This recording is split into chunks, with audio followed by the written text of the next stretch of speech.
way 2007 started up, I mean, you think that was going to be like one of the happiest years of my life, you know? Looking for a place that I can go out in the mountains and grow pot in with this young woman who's just turning 19, and I'm just 22, and it sounds good, except for the fact that I was bleeding to death.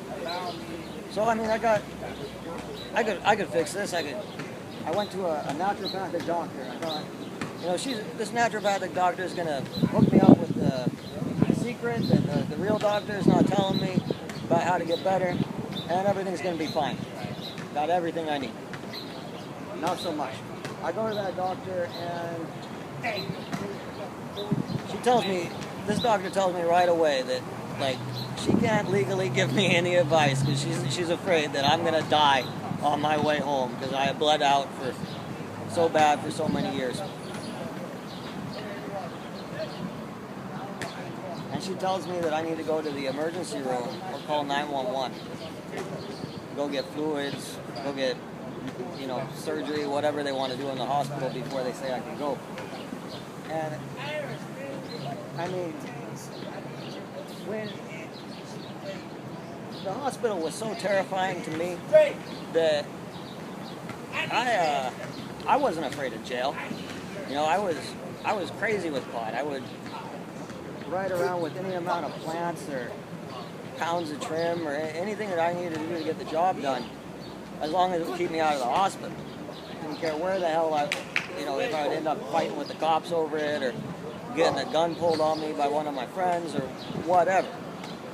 I needed to do it to stay out of that thing. So I was at a point where the only option I knew about was to go into the ER. That was, that would have been February. That would have been the February of that year, I believe. And when I got it, I went up to the ER. You know how you usually gotta wait for a few hours or whatever? They take one look at me and they slap a bracelet on and wheel me back into the room. Stick a thing in my arm, and all of a sudden I got this machine dripping crap into me. They're getting bags of blood. The nurse is trying to stick steroids in me, which I end up letting her do because I thought I had to keep my Social Security. By the way, you don't have to do that to keep your Social Security. They messed me up pretty good, and spent the most of that year getting over the effects of steroids. And I mean, I was still doing things the wrong way at the beginning of that year.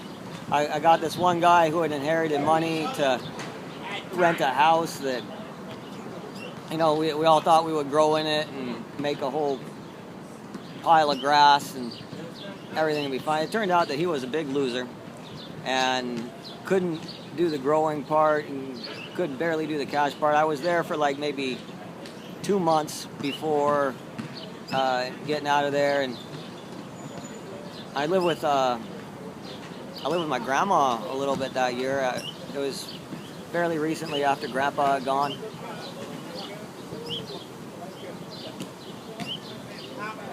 You know, we bounced all around the place.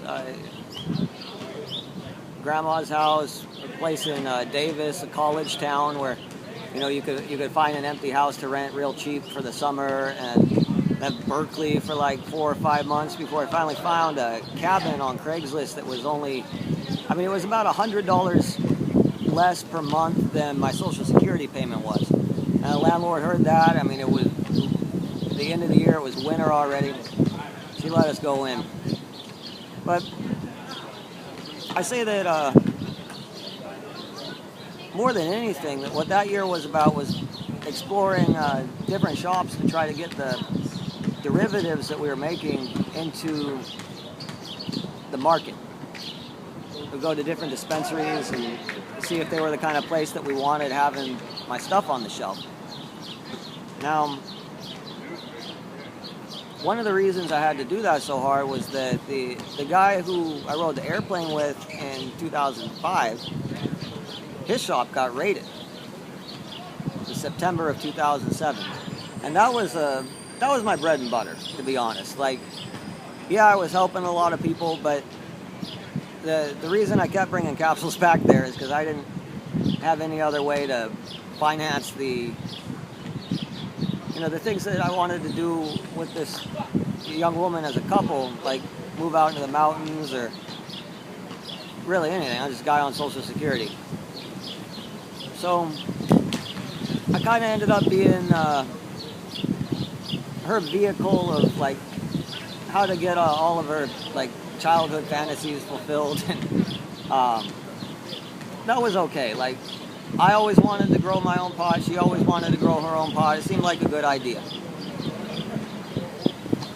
Mainly though, what 2007 was about getting blood transfusions. That was the first year I had to come to terms with doing that.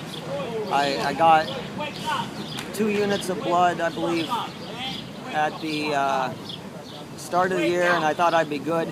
But then by that August, I was getting blood transfusions again. I started getting blood transfusions like, it was about every 2 months I'd have to go in and get one. I was just bleeding out that fast. My body couldn't keep up with it. It was rough, and I no longer felt like I was going to die because I had I was plugged into the blood transfusions. I didn't have to worry about losing too much, but at the same time, when you get a blood transfusion, they'll only give you one if you're under half as much blood volume as you're supposed to be in, and they'll only give you enough to bring you up just a little bit over that. So I was always walking around with half as much blood as I should have had in me, and I was making medicine, planning on doing a garden, everything like that, with almost no blood. It was scary. I'd like to say something that gives a more positive outlook to that year, but I mean, other than the fact that at the very end of that year we found the cabin that we could rent, it was a real rough time, and I wouldn't ever want to have to go through that again. And I'm pretty sure that if I hadn't have gotten raided in 2004 with that huge collective garden, that I wouldn't have been bleeding out so bad. But I can't change the past.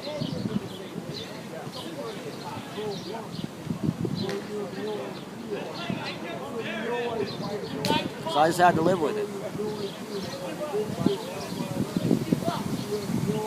Also though, there was at one point where, we were living in Berkeley, there was this movie about Crohn's disease that they screened on the campus, and I went there. I ended up picking up like 3 or 4 patients that were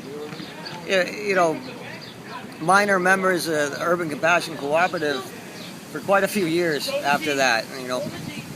Crohn's people kind of stick together, and being as sick as I was at that point, I was watching guys talk about, there was this one guy talking about how he had been in the hospital like over 1,000 days at that point, and he was only like 30 years old. I was like, whoa, I feel like I've got it bad, but I don't have it that bad, and if I can lend that guy a hand, that would help me. So, being sick, it was tough, but at the same time, if I hadn't have gotten that far down, I wouldn't have been in the realm of perception as the other people who were going to teach me just how bad it could have been. And sometimes that can be the most important thing for a person, is to get that reality check of, gee, you ain't seen nothing yet. You've been in the hospital like 2 or 3 days out of your life. This guy's been in there 1,000. So quit whining and just do whatever you can do. Enjoy your life, you know. So in 2008 started up. I had a cabin I was renting. I was still bleeding to death, getting blood transfusions, and for the first time in our life, I really got. I mean, I had grown pot. I've been in a collective garden, but I had never had a yard to take care of, and I really got to start to understand what a bunch of hard work that was. We thought it'd be easy as like putting plants in the dirt. No, we're on a mountain. You couldn't get a shovel into that dirt. It was rough. So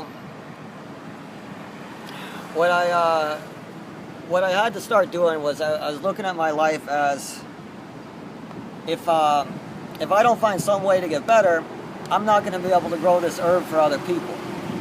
So I started looking online, trying to find out, you know, if there's anybody else who had the same problems with Crohn's disease and not wanted to be in the hospital too much. You know, if there was in any way for me to do what they did.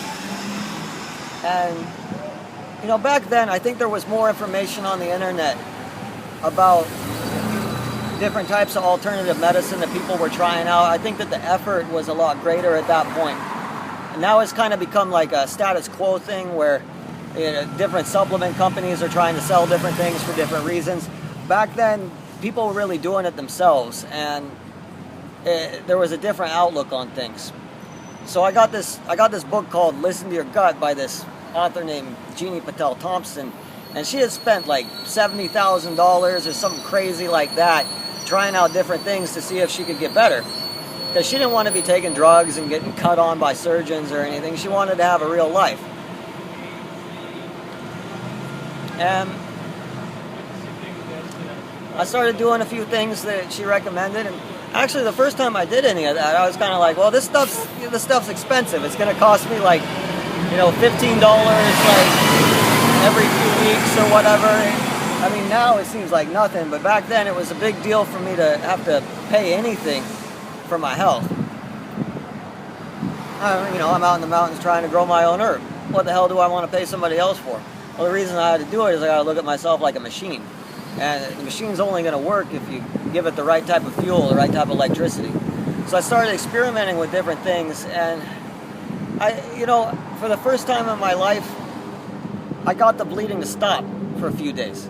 It came back, but that was the first time that I realized that I could do it. And after that, there was no convincing me that maybe the doctor had the answer for me. I was going to figure it out myself. And we harvested that year. We harvested some good pot, and I got to try something that I've been telling people to do, which is, you know, I put, it was still like July, I started putting some plants under the dark a little bit early every night to see if they would flower better, and that actually was the best pot of that year. So I learned something about growing that most of my friends hadn't figured out, was that you can get more than one season outside, and that was a big deal. There's also, you know, I read a very basic book. It was by a guy named Soma, and it was really just a little book about how he grew the pot that won the Cannabis Cup.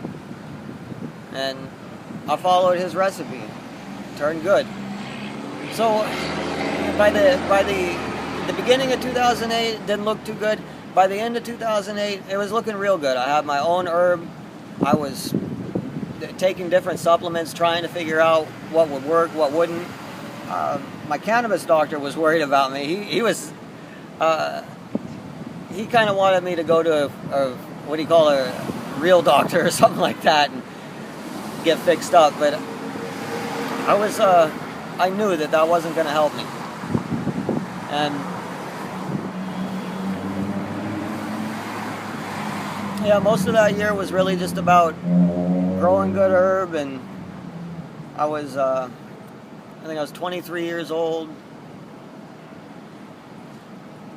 living out in the mountains. It was a good time, even though it was scary with bleeding all the time.